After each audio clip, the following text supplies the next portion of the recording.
അപ്പോൾ നമ്മൾ രാവിലെ തന്നെ നമ്മൾ ഷോപ്പിലോട്ട് പോകണം. ഇന്ന് നമ്മളോട് അമ്മയുണ്ട്. അമ്മ വേറെ സ്ഥലത്തോട്ടാണ് പോകുന്നത്. ഞാൻ നേരെ ഷോപ്പിലോട്ടും. നമ്മുടെ ഒരു കസിന് ഒരു കളരി സെൻറ്റർ ഉണ്ട്. അപ്പോൾ അങ്ങോട്ട് അമ്മേനെ കൊണ്ടിറക്കിയിട്ട് ഞാൻ നേരെ ഷോപ്പിലോട്ട് പോകുന്നു. അവിടുന്ന് നേരെ നമ്മൾ ഷോപ്പിൽ വന്നു. നമുക്കിപ്പോൾ ഓണത്തിൻ്റെ കളക്ഷൻസൊക്കെ നമ്മുടെ ഷോപ്പിൽ ആഡ് ചെയ്തിട്ടുണ്ട്. നമുക്കിപ്പോൾ ഷോപ്പിൽ ഓഫറും ഉണ്ട്.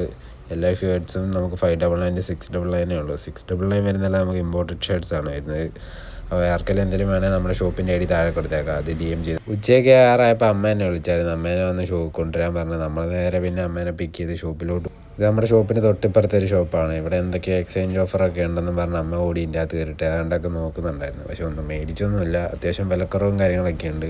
ഉച്ചയായപ്പോൾ നമ്മളൊരു ബിരിയാണി കഴിക്കാൻ വേണ്ടി പോയി. നമ്മുടെ ഷോപ്പിനടുത്താണ് കട വരുന്നത്. നല്ല അടിപൊളി ബിരിയാണി ആയിരുന്നു. അതുകൊണ്ട് നമ്മൾ ഷോപ്പിലോട്ട് വന്ന് നമുക്ക് ജീൻസിന് കുറച്ച് സ്റ്റോക്ക് വന്നിട്ടുണ്ടായിരുന്നു. അതിൻ്റെ 2 വീഡിയോ ഒക്കെ എടുത്ത് നമ്മുടെ ഇൻസ്റ്റയിൽ നമ്മൾ പോസ്റ്റ് ചെയ്ത് കഴിഞ്ഞപ്പോൾ കൂട്ടുകാരൻ വന്ന്. അവൻ വന്ന പറയാതെ നമ്മുടെ അനിയച്ചാരും വന്നു. ഇവന്മാർ രണ്ടുപേരും കണ്ണി കണ്ട എപ്പോഴും അടിയാണ്. അതുകൊണ്ട് 4 മണിയൊക്കെ ആറായപ്പോൾ നമ്മൾ നേരെ ചായ കുടിക്കാൻ വേണ്ടി പോയി. നമ്മുടെ അടുത്തുള്ളൊരു ഷോപ്പാണ്. ഇവിടെ നല്ല മലബാർ കടികളൊക്കെ കിട്ടും. നമ്മളിവിടെ നിന്നൊരു ചായയും കുടിച്ച് നമ്മൾ നേരെ ഷോപ്പിലോട്ട് വിട്ട്.